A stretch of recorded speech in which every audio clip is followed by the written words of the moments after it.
It's the BumbleKast. I'm your host, Ian Flynn, the Bumble King, and joining me as always is my Bumble co-host, Kyle, JCRB Krause. Yep, that's right. It's me. I'm here. You're probably wondering how I got here. Oh, wait, you're not? Well, that's okay. How are you doing, Ian? I feel like I'm sorely missing out on a record scratch sound effect. I mean, I could add one in the edit if you want.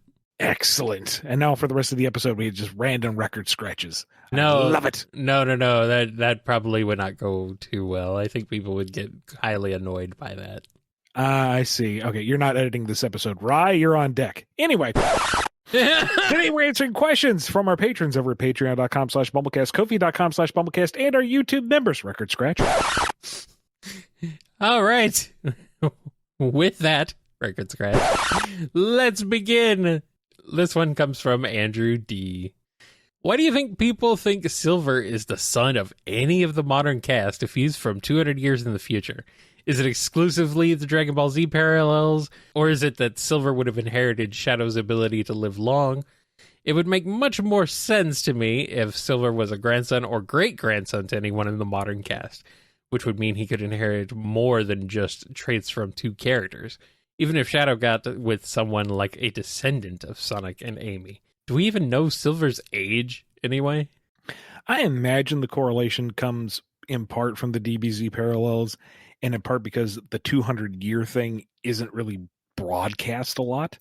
Mm-hmm. You know, super fans like us, we know it, but the general populace, they just kind of know that he's from the future, if they know that much.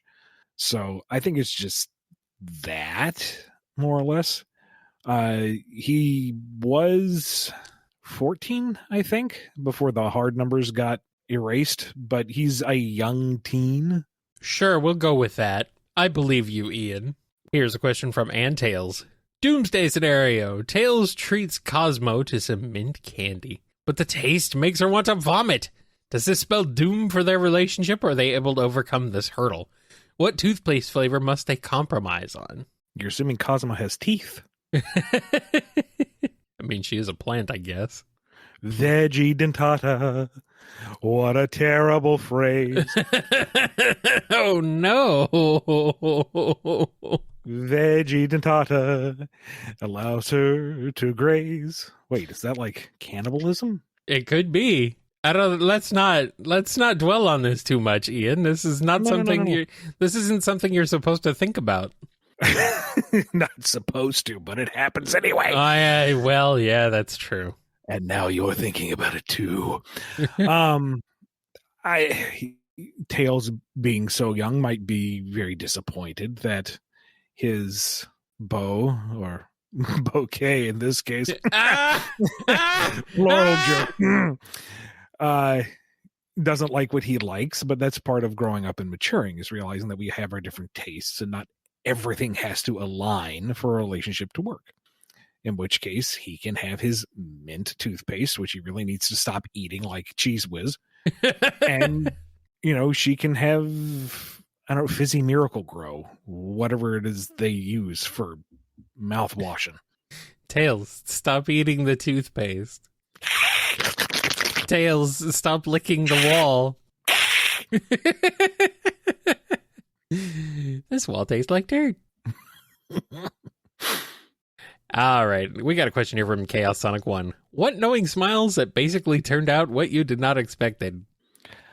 Nothing that I can immediately think of. I think there were a few that were promotions for my personal stuff, and the reaction was, "Oh, we thought this was Sonic. What trash is this?" And Well, it's like, "Oh, thanks." That it was expected, though. Honestly, sucks. I kind of hope people like me enjoy my success, but I learned my lesson. I'm sorry, Ian. I'm sorry. It's okay. We love you, at least for you and not for your Sonic. Don't lie to me, Kyle. We know what the foundation of the Bumble cult is built on. Well, we know what the foundation of the BumbleKast is built on, for that matter. Okay. Oh. People in the chat are like, I like other things you've done. Thank you. And they're like, and I'm like, yeah, name one thing Ian's done that's not Sonic. Everybody's saying Mega Man. Okay, fine. It almost feels like it's cheating. Oh, someone said New Crusaders. Wow. There you go. Yeah, there you go. I'm pretty sure a new one's going to get announced this year, I think. Are you allowed to say that? It's probably the most I can say. Okay, well, I mean, hey, that's an interesting thing. That's good. I'll take it. I'm down. I'm ready. All right, here's one from Dawson the Dachshund. After watching Attack of the Clones, Eggman decides he's sick of robots and wants his own clone army. Luckily, he knows the perfect template. Whisper. Soon, Sonic and company face an army of wolf troopers, conditioned with Whisper skills, loyalty to Eggman, and training in egg wispons that force Wisps to act. How do the gang handle canine copies, and how does Whisper react when she sees her own face staring back at her 1,000 times? This feels fan idea but go ahead. I don't like this rendition of 1,001 Dalmatians. 1,001 Dalmatians? Man, that's a lot of Dalmatians, dude. Well, yeah, you can't have an army of like 101. That's like a platoon. You need at least 1,000. A platoon is less than 100 people, isn't it? I don't know. You expect me to know any kind of real world military stuff? I mean, you've had to look this stuff up when you're writing some of this stuff, right? No. Oh. Eggman's army is pure bonkers, and we haven't seen much of guns detail. I can go full fantasy couch potato with my theory crafting. Oh, Anyway. well, I'm looking it up here, and a platoon is 20 to 50 soldiers. Oh, it's that small. So there you go. There you go. I did it. I know how to use Google. Good for me. Anyway. General Pongo and Admiral Perdita have a whole bunch of platoons that they can deploy. Anyway, Ian, answer the question. Yeah, I suppose. Horror and disgust across the board. This feels fan idea. I suppose it would be, but Eggman doesn't work with clones, like genetic clone stuff. That just isn't his forte. That's not even something that I think we could do, really. So I'm not as squeamish about this particular one. Maybe, yeah. Well, I mean, he watched the movie. Maybe it's Boom Eggman who did it, because I think only Boom Eggman watches movies. Yeah, Boom Eggman definitely has opinions on the Disney Renaissance and animation history.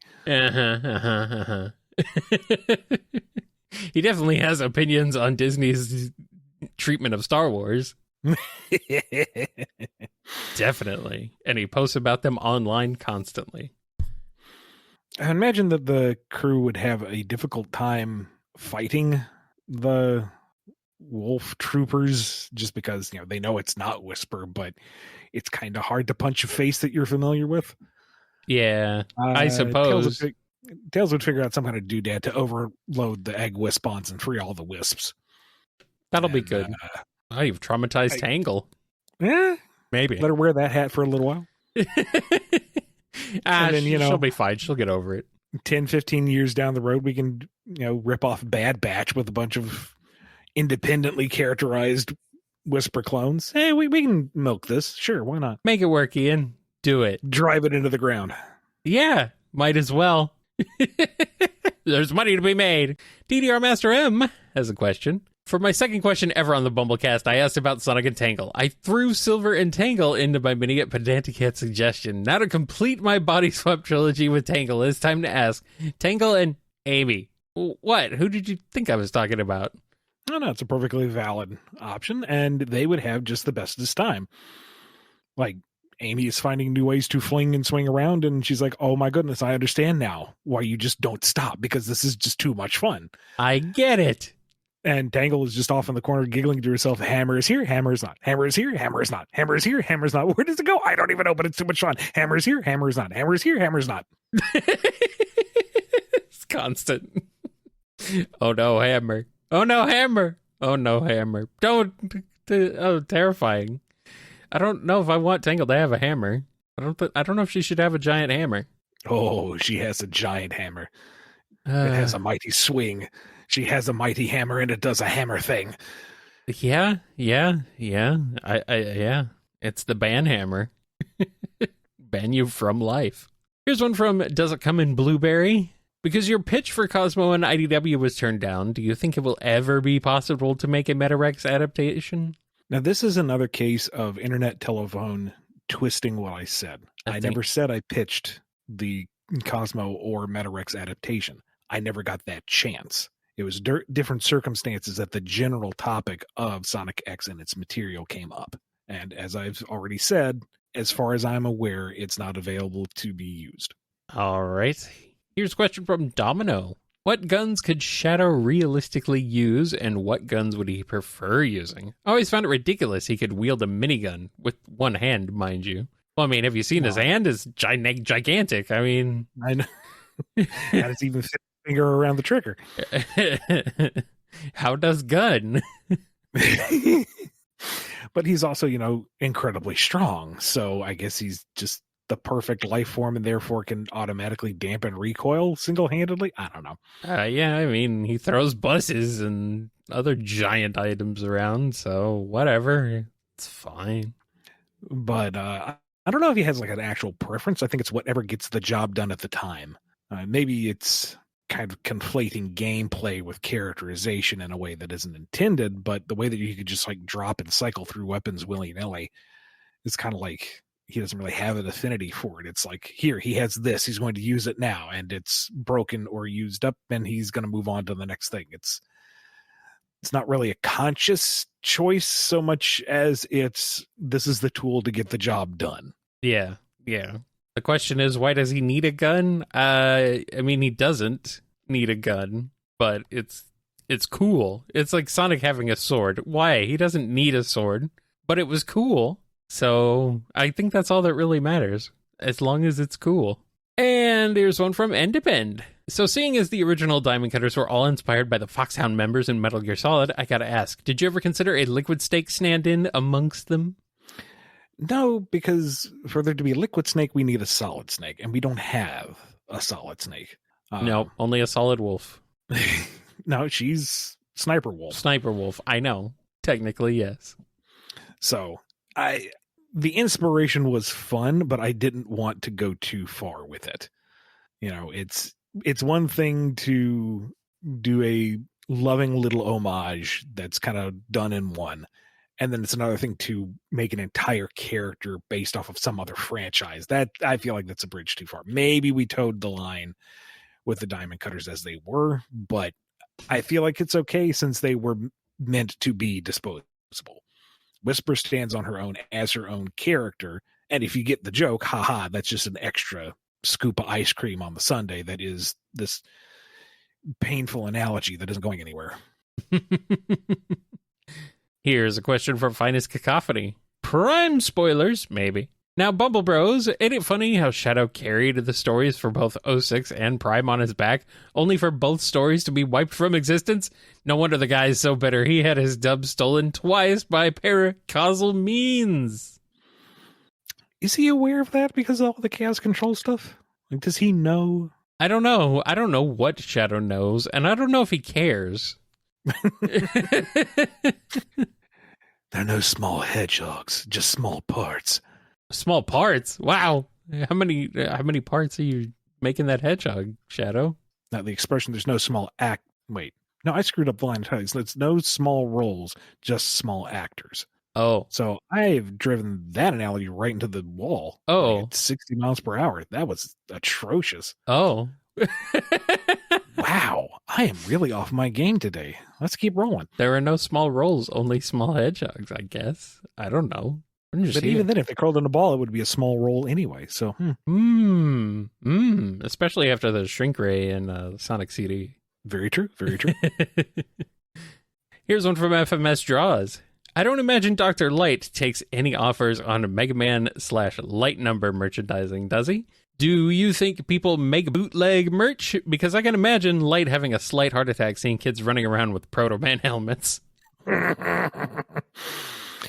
Nah, Dr. Light did want to proliferate robots amongst humanity, and one of the easiest ways to do that is to make them a household name, something that the general populace is comfortable with. So, to a degree, I could imagine him being all right with some merchandising, but I think it would be limited to what he would want it to be limited to is the light numbers themselves, because they were supposed to be used with industrial application. They were supposed to go out and do things in the world. And so branding that and selling that, look at what these robot masters can do to be good for you and your community and your lives. That's fine. I think he wouldn't want to merchandise his children. But after all the heroism that Mega Man does, it's kind of hard to not.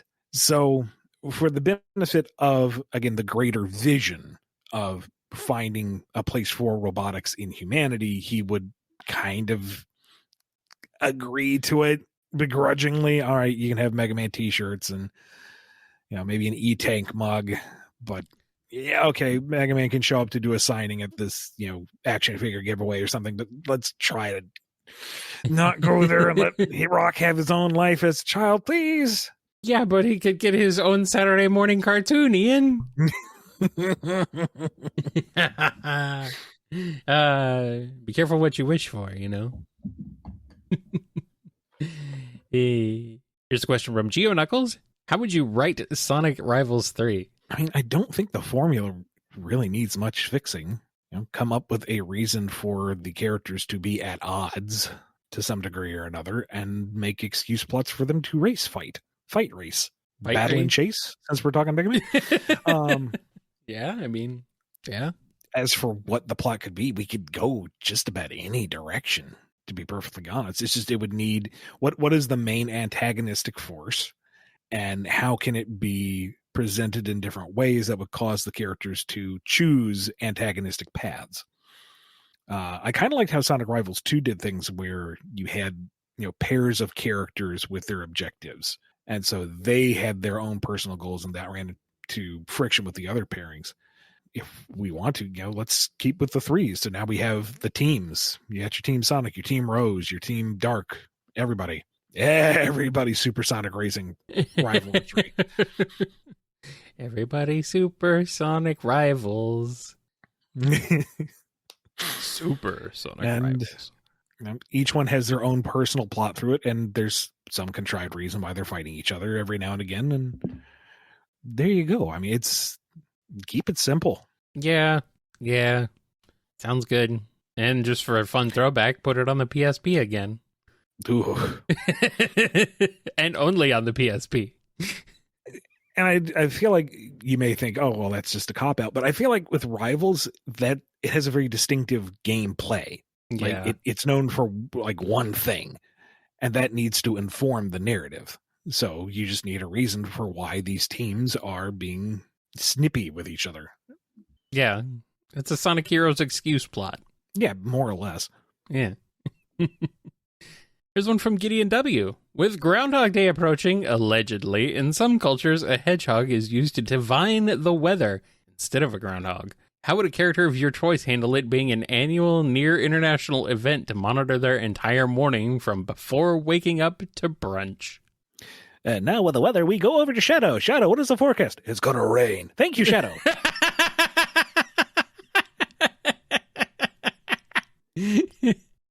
And now coming out of the Green Hill Bro, it is the weather forecasting hedgehog. Sonic, did you see your shadow? Yeah, he's right over there. Hey, buddy. Yeah, there he is. He's not my shadow. 6 more weeks of winter. Shadow, but we're gonna get 6 more weeks of winter, buddy. Winter is coming. Why do you gotta be so dramatic? Yeah, all right, there you go. Sonato Cannon? Amy's just schlepping out to her front porch to get the paper. She hasn't done any of her morning routine. Mug of coffee just barely upright in her hand. All the flash bulbs go off. Miss Rose, what is the weather going to be? What is the weather going to be? She just kind of glares and gets her paper and goes back inside.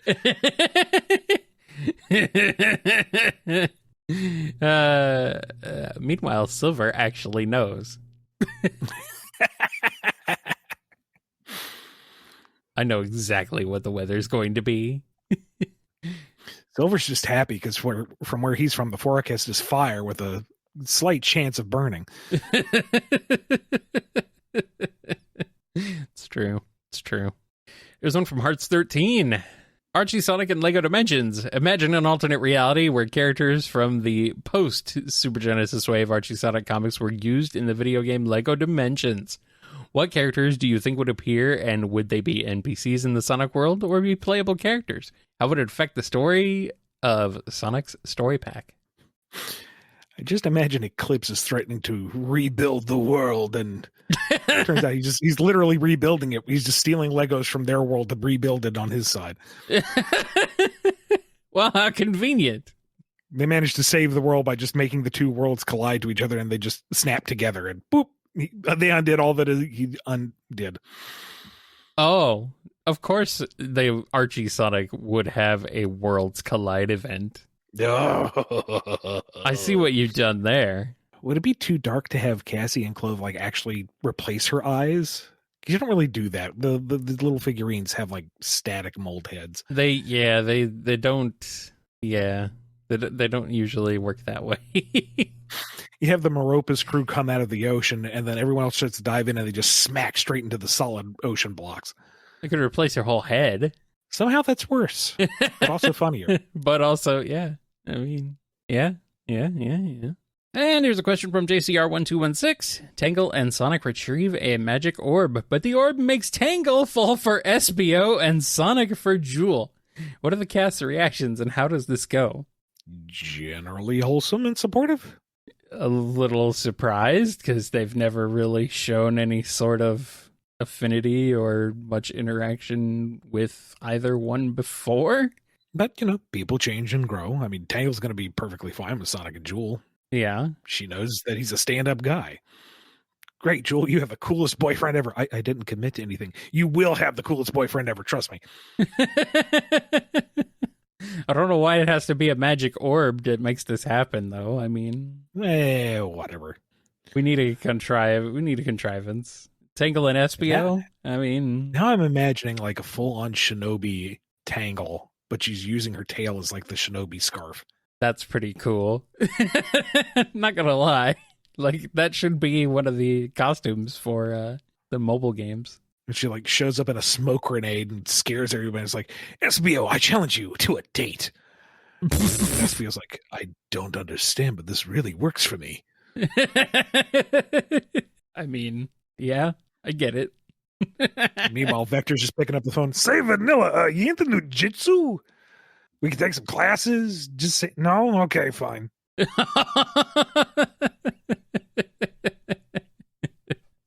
Apparently she's more into Krav Maga.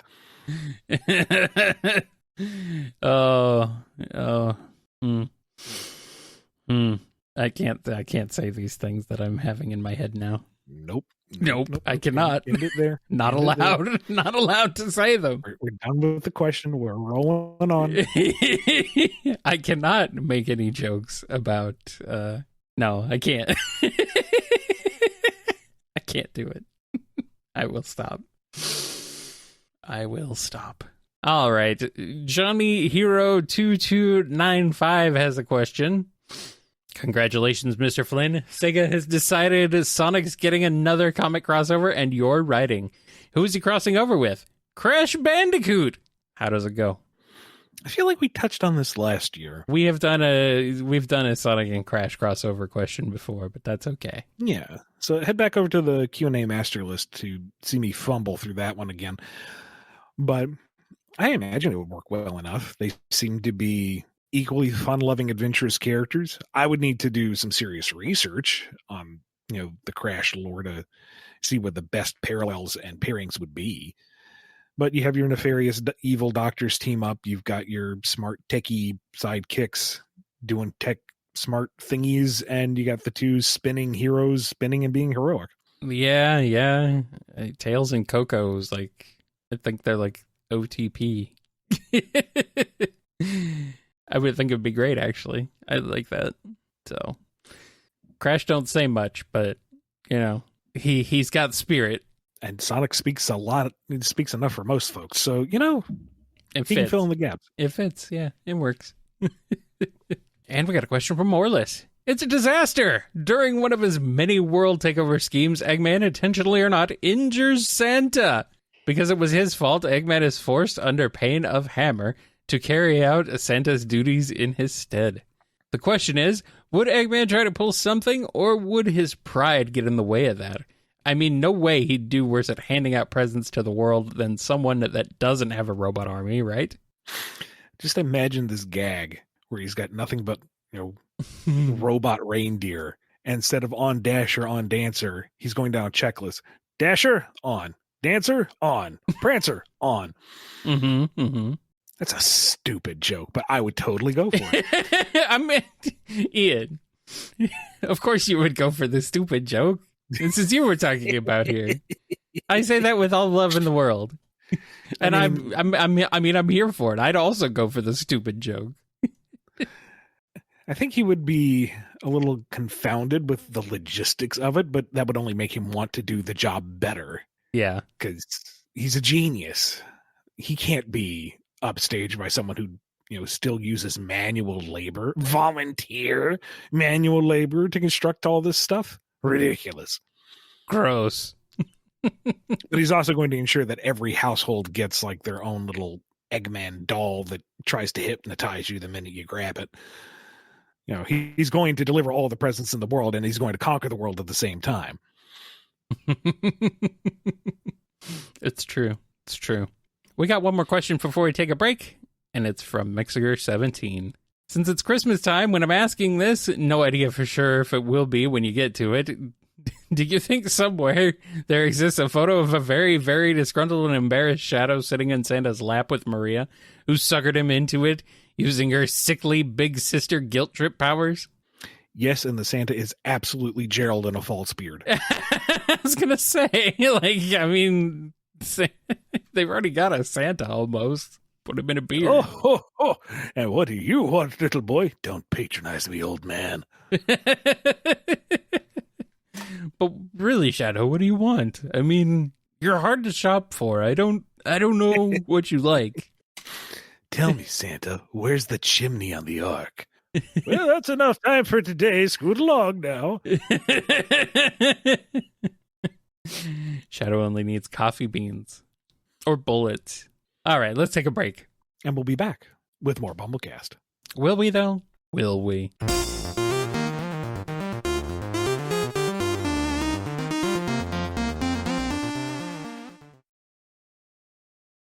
And we're back, I told you so, with more BumbleKast. Before we get into the regular Q&A, we have a special giveaway. If you follow us over on our Twitter, Tumblr, Blue Sky, Instagram, and Facebook, we cycle through a contest where you can win your own priority question. This week, our question comes from Twitter, and it's from Mario Sonic Prime 45. There's a lot going on in that username. If Tangle Whisper and Rouge had super forms, what color would they be? Well, it's kind of boring, but probably just kind of a luminous, lighter shade of what they already are.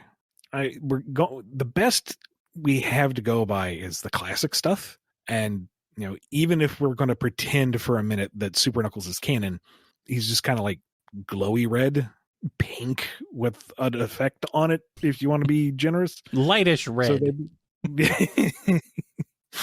So they would just be, luminous versions of themselves. It just seems to be the hedgehogs that get the full color change. Well, that's not true. No. Blaze changes. Yeah. But Burning Blaze is technically different, but it really isn't. No. Oh, well. I mean, she is on fire. Blaze is. So, it makes sense. Mm-mm. And let's move on to this question from Normal Person.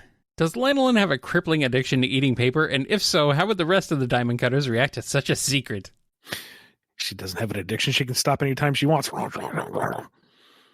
Jules getting very upset over the copy paper budget. This is getting a little ridiculous. Where does it even go, Tangle? Are you Xeroxing your butt again and just pasting it all over the office? And Tangle's like, no. Gosh, a girl does that like one time and you remember it forever. Meanwhile, and it wasn't my butt. It was handprints with my tail. Oh. But it's funnier if it's her butt. Meanwhile, she pulls out one random picture and just tapes it like under a desk or something. Is that troll smile? There you go. Here's a question from Puppy, the Scholar. Hey guys, if Laura Sue was to have an Enerjack form, would it be the same as Janica's, or would it be something completely different? Is Janica that different of a person to Laura Sue? Would Laura Sue cope differently? Who tells Laura Sue to cope? Spring yard zone? I mean, that's more of a what than a who. But anyway, it's like, which Laura Sue? We're talking pre-reboot or post-reboot, which was both pre-reboot. Oh my god. They were both pre-reboot, Ian. There was no post. Was there post-reboot? There was no post-reboot, Laura Sue, was there? When King Sonic went back in time, he changed events, which changed the future. So, yeah, that was already kind of a reboot. Okay, that reboot. Okay, that's like a soft reboot. You're not talking like post-reboot, like reboot. No. The reboot Yeah. before the reboot. Yeah, the localized reboot. Oh my god, continuities. Aren't you, Sonic? You're a freaking mess. Go home. You're drunk. I would imagine Enerjack Laura Sue would be the same, or at least so similar across the board. It would be a nuancy thing that you don't really care about. It's just how it manifests. Pre-reboot, Laura Sue seemed to be ill-equipped to deal with anything. So that level of power would not be in good hands. Post-reboot Laura Sue, I feel like, is much more on the ball, and it would still be putting a lot of power in someone's hands, which is kind of dangerous anyway. But I think she would be more trustworthy with it. She would be kind of on par with Janica in terms of responsibility, I guess. Maybe. But also more leather, I think, would be involved. Really? Than Janica's version of Enerjack? Yeah, probably. The happy, good timeline universe has more leather than the dystopian one? Oh, is this... Okay, I must be misremembering where I think this you're is flipping coming your Lauras from. and your Jannies. I guess so. It's been a long time since I've had to think about this, Ian. And even when I was following it, I was still like, yep, I'm just here. Even when I was actively reading this, when it was actively happening, it's like, yep, this is a thing. This happened. Or did it? I don't even know. Rabbit Haver has a question. And it's a question for both of you. With their powers disqualified, who among the Sonic cast do you think you could take in a fight? Saying Cream is cheating and also mean. Saying Silver is mean but funny, so I'll allow it. I wouldn't take Cream. Are you freaking kidding me? Cream would absolutely destroy us. Like, without their powers, yeah, we're still getting our asses kicked. By all of them, yes. Yeah. I mean, pretty much. I mean, Knuckles is still a trained fighter. Yeah. He still knows how to hit people. They're all trained fighters, Ian. Well, except Silver. No. Except maybe Silver, I guess. Sonic's not trained. He's just naturally gifted. Oh, yeah, whatever. But Tails will find a way to MacGyver you to death before you can blink. Yeah, no. We are all 100% screwed. Yeah. And Silver managed to survive the apocalypse. He knows how to fight dirty. Yeah, he bites. He will chew on you. People are bringing up Eggman. No. It'd still kill us. The dude's got reach. Are you kidding me? Yeah. Yeah. And just because he has natural raw strength doesn't mean that's a superpower. That just means he's going to body us anyway. Yeah, pretty much. Especially Boom Eggman. I mean, I don't know about Orbot and Cubot. I don't know. You think you could take Orbot and Cubot? I mean, how heavy are they? They're robots, so I assume they're pretty dense. I mean, we know Cubot is very dense, but I don't know if we could compact them and put them into a lake, maybe, but they can hover. So no, we're just having a bad time no matter what. I don't know. You know, Starline without any sort of powers, without any of his abilities, maybe. He still has his gadgets, and gadgets don't count as abilities. No, don't let him have his stuff. If it were just hand to hand, mano a mano, mano a mano dream. Nah, he'd probably still kick our ass. You just have to. Okay, maybe we could take Starline, but he's still gonna like rip an ear off or something. He's gonna be mean. He's got poison barbs in his feet because that's not a superpower. That's just an inherent thing. So yeah, never mind. Forget that. I wouldn't want to be near him. I'm being told Starline is just some guy from like MIT. You could beat his ass. Yeah, well, so was Gordon Freeman. We saw how that went. Yeah, that's true. Gordon Freeman. It's a hypno club when I have a crowbar. Yeah. Yes.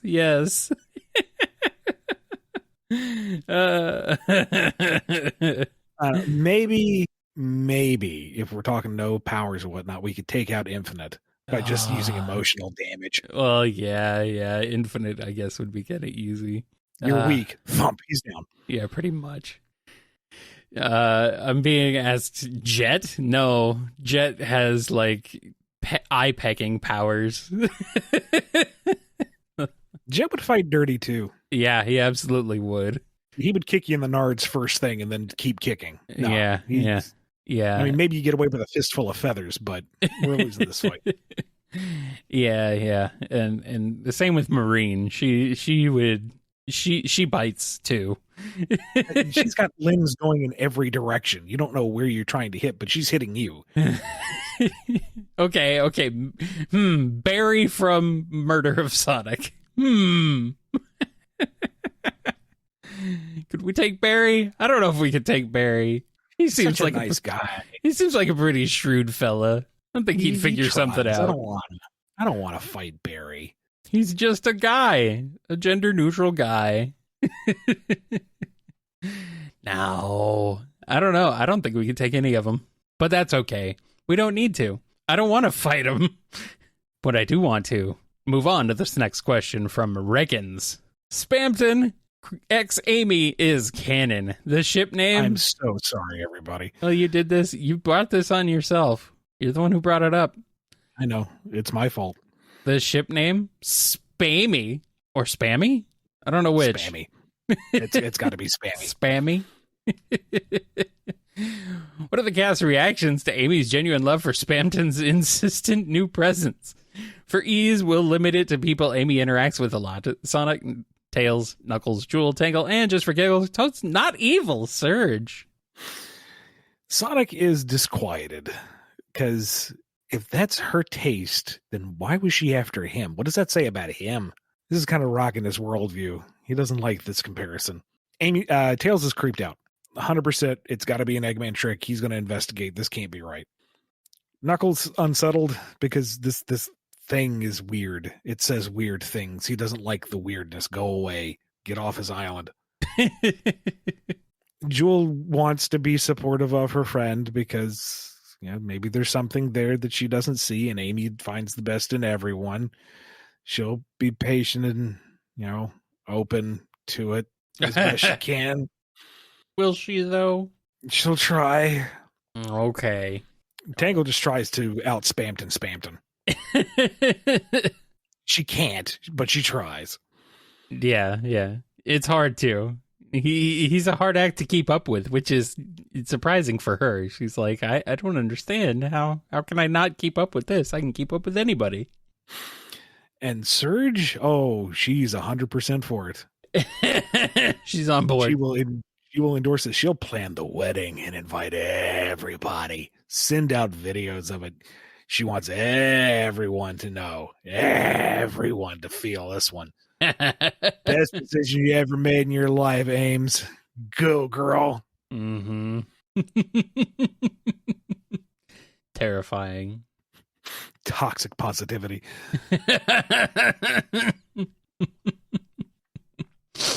Oh, no. All right, we got one from Rogers S. I wanted to ask you something involving Supersonic Cyber from Sonic Frontiers. As most people have pointed out, it had a few striking similarities to Fleetway's version of Supersonic from Sonic the Comic, those being the ring-styled eyes and fangs.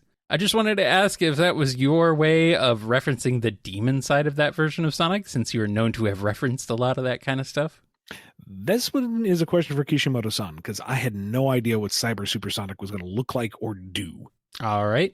Here's one from Samuth's friend Cora. Would Starline be more of a dog person or a cat person? He seems like the type to enjoy a dog's blind loyalty and eagerness to follow orders, but he also seems like the type to appreciate an independent companion that doesn't need to be constantly ordered around all the time and doesn't need routine walkies. Or maybe he's just a fan of his guinea pigs. Yeah, he would enjoy the loyalty of a dog, but not the upkeep, not the need for affection or attention. Gross. And cat, as independently functionable as it is, doesn't show the attentiveness or the loyalty, fear as an underling. I mean, pet should be. Mm-hmm. Maybe fish. Sure, they don't react too much, but he controls every aspect of their lives and observes them from on high. Yeah, that makes sense. He controls their environment. He controls their oxygen intake. He decides when and if they get food. Oh, he just spends too much time experimenting with them and evil cackling and about his fish tank. To be fair, though, like, all the decorations and stuff in the tank are pretty sweet. Like, he goes full train hobbyist level. Oh, I mean, yeah, it's a sick setup he's got. But it's also a sick setup. Terrible. Oh, well. Just as long as Seaman doesn't show up in there in his tank, we're good. I don't know who'd be more insufferable. I think both of them combined would be the most insufferable. Dr. Starline, you're a terrible person.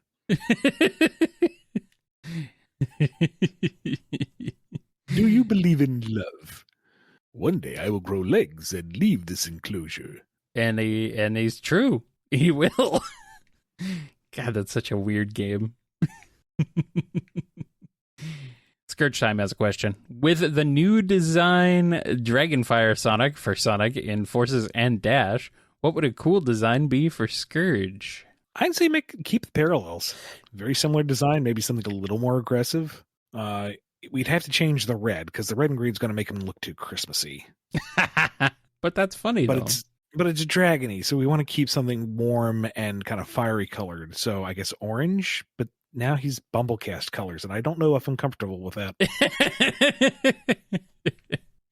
I mean, at this point, I guess we might as well just embrace it. We are a scourge on everything. Do.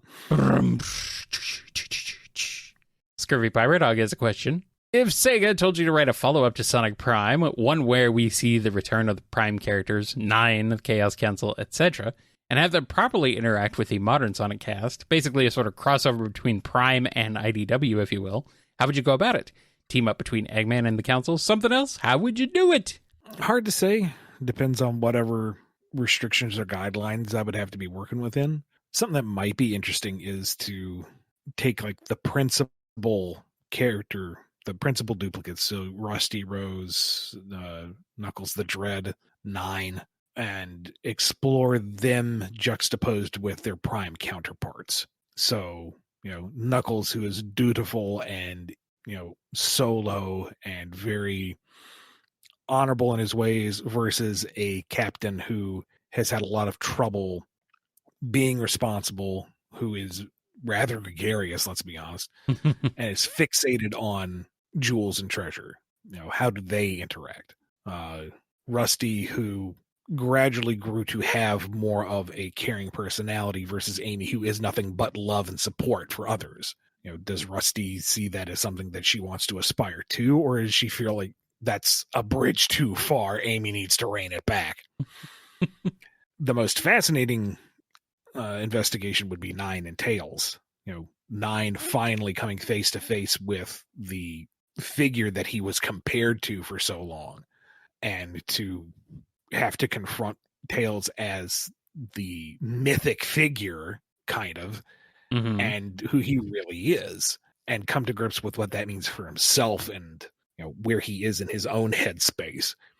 And Tails, for his part, would, I believe, feel a little intimidated that he has to live up to this standard that Nine has set up in his head.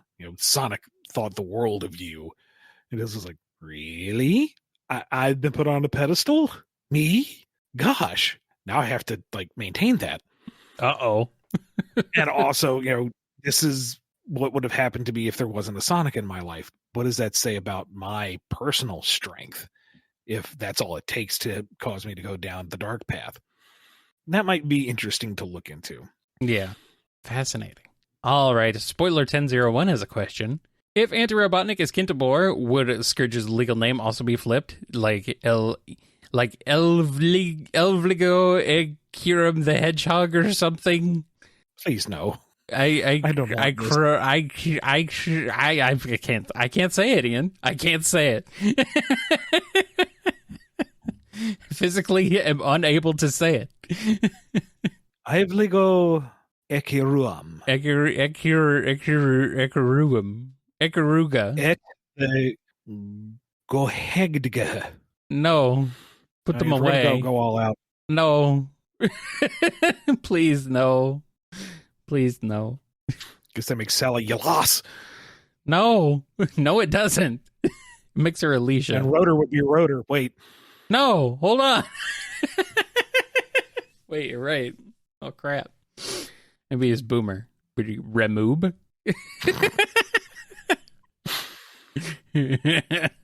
I don't think so. I can't take Einub very seriously. No. And how do you even say Antoine backwards? Is this you just say Antoine backwards? Fine. We'll go with that. Steph Cube has a question. I get the impression that Tangle suffers from claustrophobia, which makes me wonder, how would she have reacted if she had also been locked in cyberspace like Tails, Knuckles, and Amy in Sonic Frontiers? If she were locked in one of the capsules and then unable to touch anything in her ghost form, would she become friends with the Cocos too? Would she also have deep reflections on herself like the others? Cyberspace itself, before manifesting in the real world, would be something awful.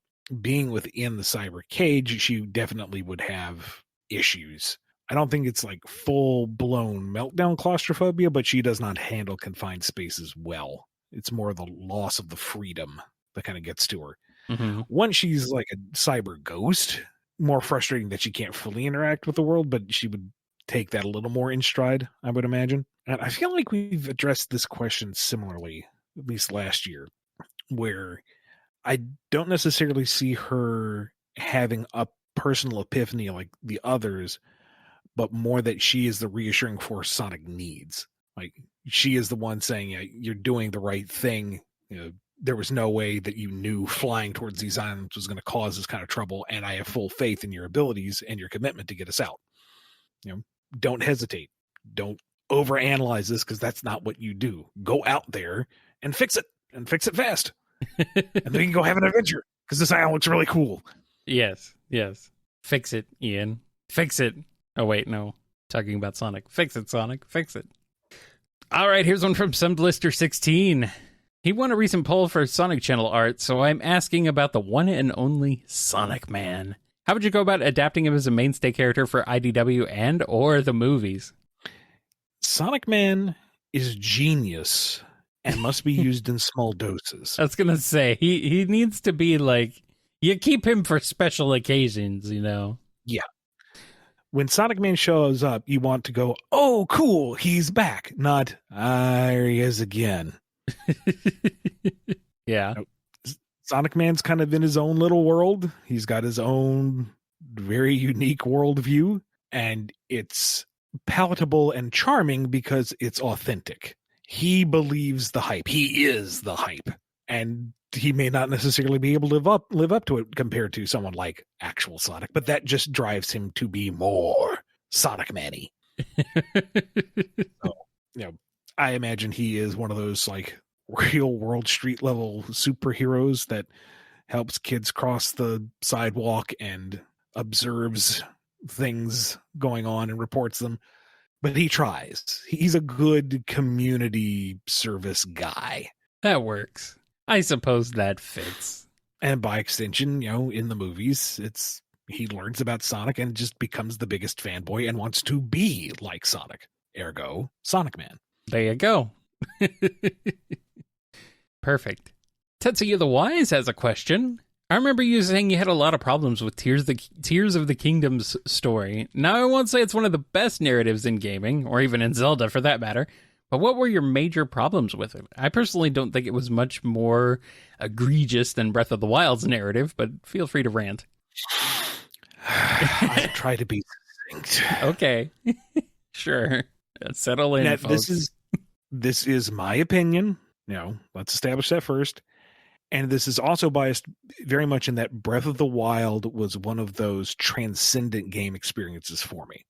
It has set a super high bar.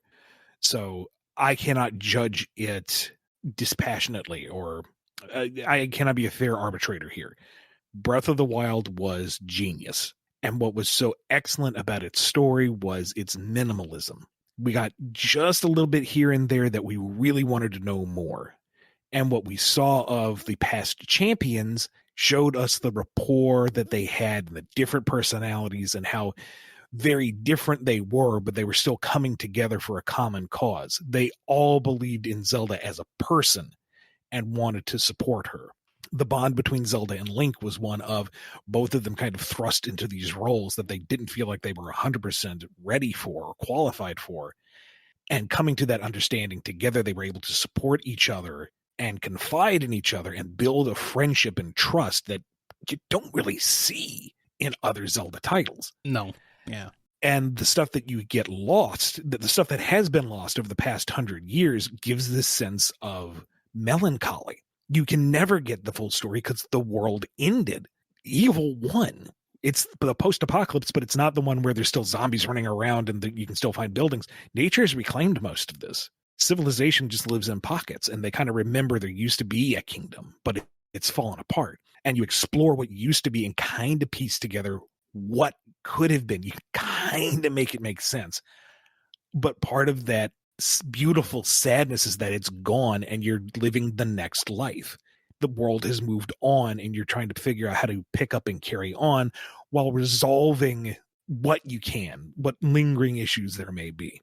It's very poignant. The final boss sucked, but everything else was just gorgeous. Yeah. And there was a certain kind of horror about the Blythes because the champions went off to do battle, to do the thing that they're supposed to do, and they lost.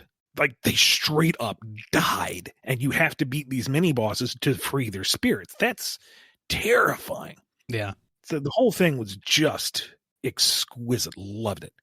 And so Tears of the Kingdom has to be a sequel to that, and that I feel like is already kind of shooting itself in the foot because we've moved on. We've had the closure. It's time for the next chapter in their lives. That's the whole point of Breath of the Wild, is the world has moved on, and you're just tying up the last loose ends. You're putting the dead to rest.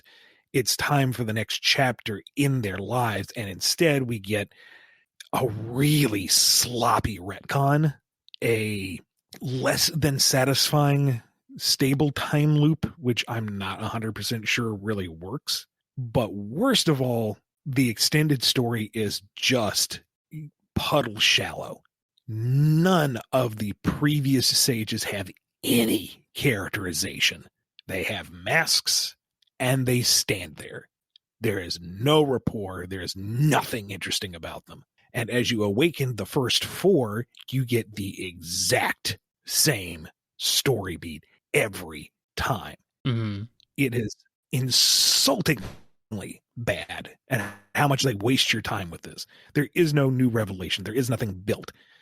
And it could be handled very easily. Like, you don't necessarily have to play in a certain order. You just make sure that this particular cutscene, this particular bit of narrative is unlocked if the previous flag has been triggered. So if you do this sage first, you play, whatever sage you play first unlocks scene 1. And when you unlock a second sage, it says, okay, sage 2 is checked. Now play scene 2. The story that you're given through the geoglyphs, lots of interesting tidbits here and there, but you can find them completely out of order and well before you've advanced any of the story. So you can spoil yourself hardcore just because you happen to wander in one general direction. The best solution I can come for that is the scenes unlock in a set order. So you find one geoglyph, you unlock scene 1. I know the geoglyphs were supposed to be representative of particular scenes, but that if you know the game is built for free exploration, you cannot tether a linear story progression to it. It just and for me, a lot of the mystery about the what were the dragon people called? Rauru and all them. Mm-hmm. It didn't feel like, oh, we've lost this to time. It's, oh, we're just not giving you the story. It's vague. It doesn't quite fit together, and it doesn't feel like it's because it's this grand mystery that has been stretched out over the eons. It's just, we couldn't tell it properly. And Matt Mercer was wasted on Ganondorf. Yeah, but, for the few lines we had of him, it was worth it. The presentation, great. Yes. Sure. I mean, I was freaking out because when that one scene where he's talking to Rauru and feigning to pledge allegiance, and then as he walks away, you just hear the thunderous footsteps as this mountain of meat walks away. It's like, yeah, that's presence. But yeah, again, and this is kind of unfair, but I'm spoiled by Wind Waker's Ganondorf. We were given just a little bit of motivation beyond I'm evil. Yar har har. A desire to have a world that is rich and abundant and welcoming of life, rather than what he grew up in with the Gerudo Desert, where everything is sparse and deadly and harsh. He had that small crumb of relatable motivation was exquisite. And in this, it's just kind of, he wants power for power's sake, it's a fine enough motivation. I mean, we see enough people these days who are likewise that big of a jerk, but it just feels kind of blah. We have mentions of him conquering various Gerudo tribes into his army. That sounded so cool. We get a throwaway line about it. Why does he want this power? What is it about the acquisition of power that means something to him? Just explain that. Give us that little crumb to just savor, nibble on. Why does he want the power outside of, he feels like it's wasted on the other? Zonai, there we go. Mm-hmm. Like, what happened to the Zonai? Is there a reason why they are gone? Does he understand that? Does he have some reason for thinking that the Zonai should be in power, or that they failed because of weakness and he's not going to follow in their footsteps? Give me anything. I'm being told that apparently some stuff was lost in the localization. I don't know how true that is, but it's a possibility. Like, there was a great deal of insight on Link's part that was lost in localization for Breath of the Wild. Yeah. Which I'm a little salty over, but even still,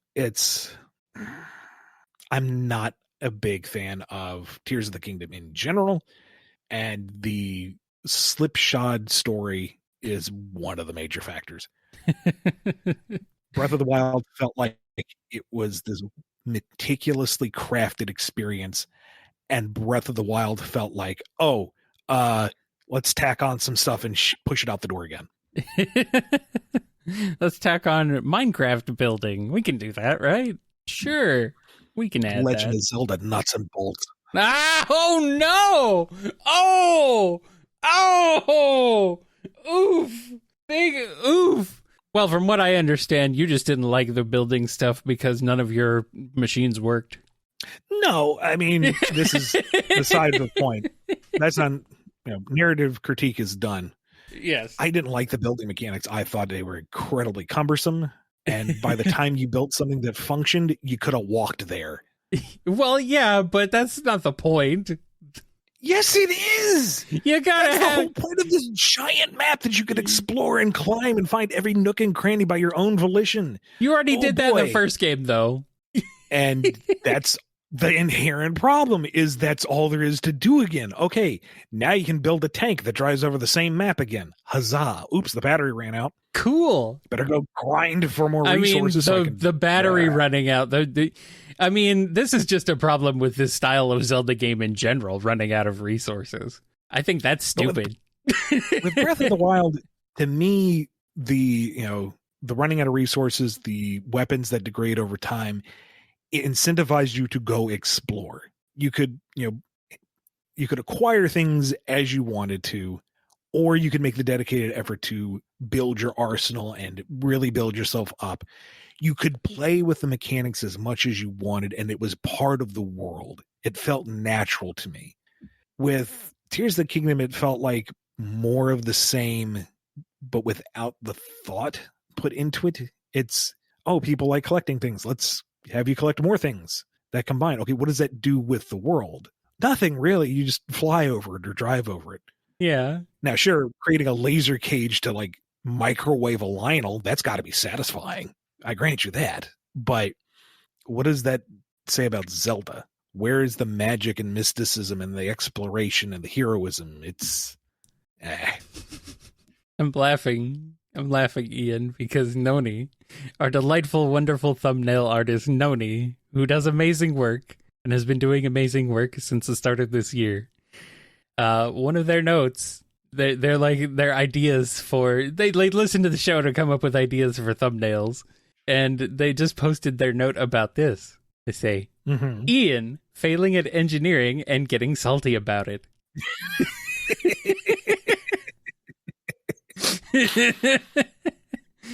That's what happened. Zelda flavor, of course. Have to have the Zelda flavor. Fair enough. I mean, that's what I'm told anyway. That's what Aaliyah said. Was that your machines just didn't work. So you got mad. Really didn't. Kyle, do you know how many hot air balloons I set up and ended up launching off into the stratosphere with me just standing by the side? Yeah, but it's funny. It's funny when that happens, though. I spent 30 minutes building that damn balloon. Why'd you spend 30 minutes building it? You don't need to spend that long. Well, because the things don't click together the way I need it to. Right, I'm going to put you right here. Balloon, you stick right here. Okay, we've got you lined up. Now stick. Oh, we're off to the side now. It all falls over to the left. Screw you. I'm just going to walk. I think that's okay. We found this. We found the actual problem you have with this game, I think. Apparently rewinding exists. And also you can save your successful builds as blueprints, right? And build them, auto build them. But it costs resources to build them, so you have to go and farm the resources. I don't really want to do that. I want to go explore. I want to go fight the monsters. I want to go find that little hidden thing. I want to experience the story. Oh, wait, no, the story's bad. But I still want to try to find a way to experience the story. I don't think the story's that bad. Yeah. It's such a step down. Well, I mean, look, Breath of the Wild is like a once-in-a-lifetime game. There was no way they could live up to that twice. Yeah, they tried anyway, and now I'm kvetching about it. Yeah, well, Nintendo don't care. They got your money, so who's laughing now? You spent $70 on their game. Jesus. Regret purchase. Oh, come on. It's not that bad. You've played worse. You've played worse games. I know you have. You've played every Sonic game. It's not $70 though. No, it's if it were not. if it were a prestige DLC package, yeah, I wouldn't be nearly as salty. No, but it's not. They charged full retail price for a DLC package. It's a very robust DLC package, but it's DLC. Nah. Legend of Zelda took your money. I'm being told you have to stream yourself playing Tears of the Kingdom now. You were just, I already finished it. but you don't want to play it anymore. I know this. I will give it this, okay? Okay. I will say this. Its final boss was far superior. Honestly, yeah, it is. Just watching the two, I'm like, yeah, it definitely comes out on top in that regard. Now, personally, I know folks are going to be questioning it now. Well, what do you have an opinion? What do you think of this? All-time favorite final dungeon all the way up to final confrontation, Twilight Princess. Mm-hmm. From walking onto the rainy grounds of Hyrule Castle with Ganondorf's theme slowly building as you go further along floor by floor with your confrontation with that horned mini boss to the multi-stage Ganondorf fight where you use each of your skills with the ever escalating tension and stakes of each one, the fake out Midna death. Oh, all of that exquisite peak final dungeon Zelda for me. And Tears of the Kingdom, arguably a close second. Mm-hmm. From the harrowing descent to the gauntlet beforehand to everything leading up to the final boss. Very good stuff. That felt like an extension of what Breath of the Wild was and doing it better. That was good stuff. Mm-hmm. All right, we've spent way too much time on this. It takes a long time to explain why I'm right. So anyway. Okay, sure. We'll go with that.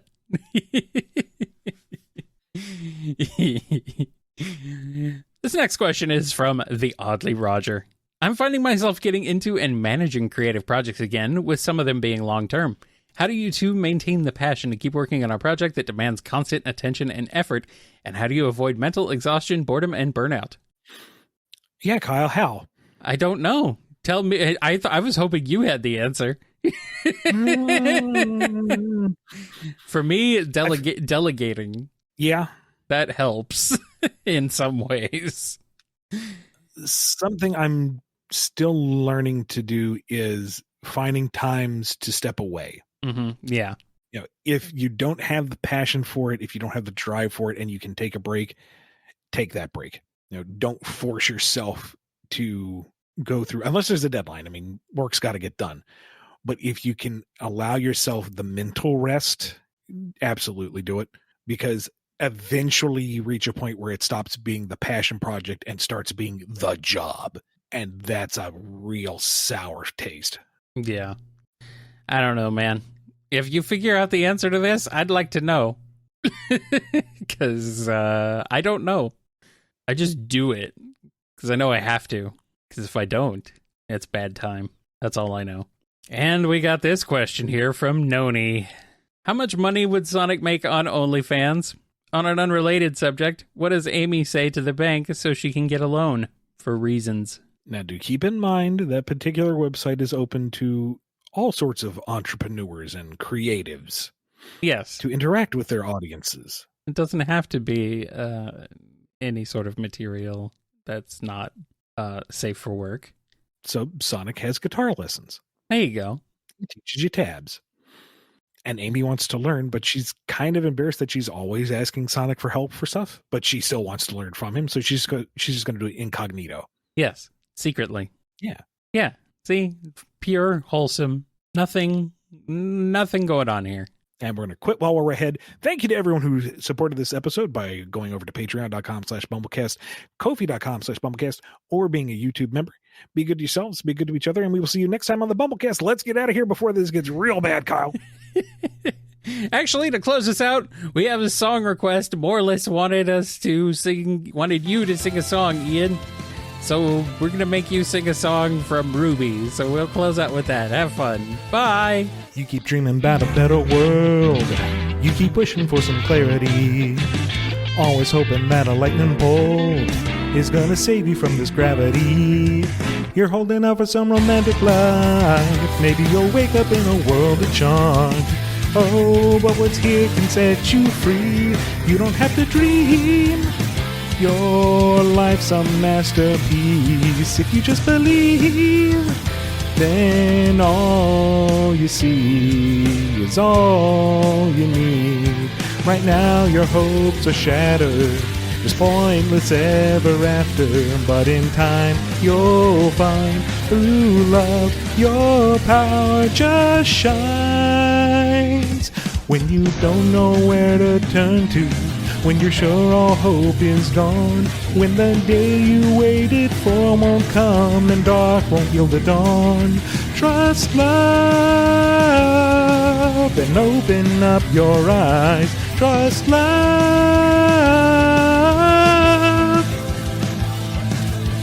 The way's uncertain, but we're together, moving toward the light. When we trust in love and open up eyes. If you could only open up the door, spread your wings and fly away from here. Write yourself into a fairy tale.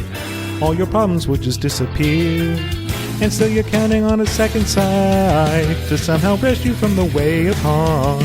When what you need to do is see, all you have to be is here in reality. Leave your fantasy. You'll find the key to victory.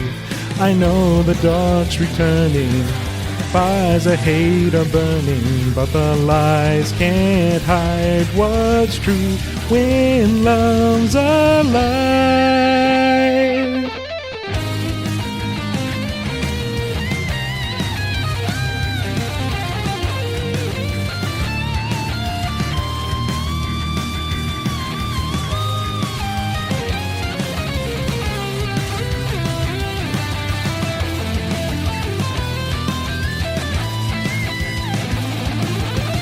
There's not a miracle that's gonna show you how. The secret to your life is here and now.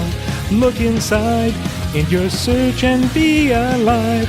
It's time to rise, to realize, to open up your eyes. You don't know where to turn to when you're sure all hope is gone. When the day you waited for won't come and dark won't yield the dawn. Trust love and open up your eyes. Trust love.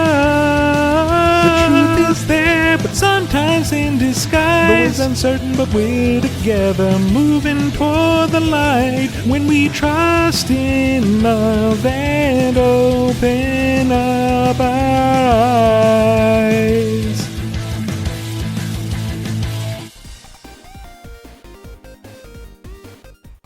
I can't do a convincing Australian accent. No, that's okay. Australians can't either. No, authentic Australians sound delightful. I sound like Yu-Gi-Oh! Abridged Joey Wheeler.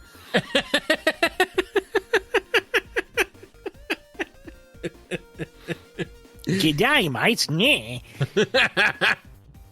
Brooklyn Rage indeed. Brooklyn, Australia.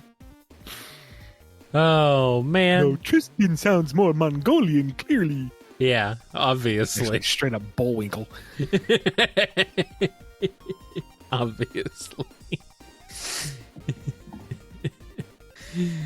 Oh. Well, stop trying to eat yourself. But Kyle, I'm delicious. I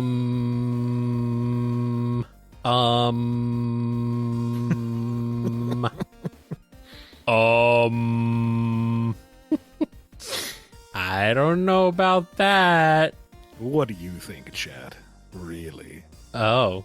I'm not even looking at chat. I'm just kind of stirring up trouble. They think, and now they say that you need to stop. You've been listening to the BumbleKast, a co-production of Bumble King Comics and the KNGI Network. Original theme music composed by Ken Coda Snyder. Remixed intro by T-Lopes. Find out more information, along with podcast feeder links, MP3 downloads, and more at bumbleking.com and kngi.org.